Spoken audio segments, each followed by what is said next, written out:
Well, dear congregation, I'd like to now direct your prayerful attention to those words that I read to you in your hearing there in the book of Genesis and the 3rd chapter. Indeed, this is such an important chapter of the Word of God. We have an account here in Genesis chapter 2 and chapter 3 of creation and how God made man. We have an account of the fall. We have an account of why things are like they are in this world today, why we are like what we are. Now, last Lord's Day evening, I announced that we'll be looking at a series of questions. There are many questions in the Bible. We want to look at questions asked in the Bible during these gospel sermons.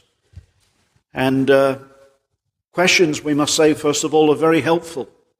We find little children, when they're growing up, they ask mum and dad lots of questions, don't they? Why this? Why that? They're asking it because they're learning. They want to know. Questions are very helpful. We have children's catechisms, don't we?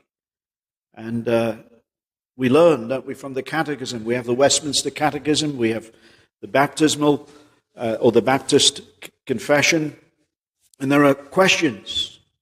Not only from the Westminster Catechism, Spurgeon had his own. There are various catechism questions that we can ask, that we can instruct our children, that we also as adults can learn from. And we learn by asking questions, don't we?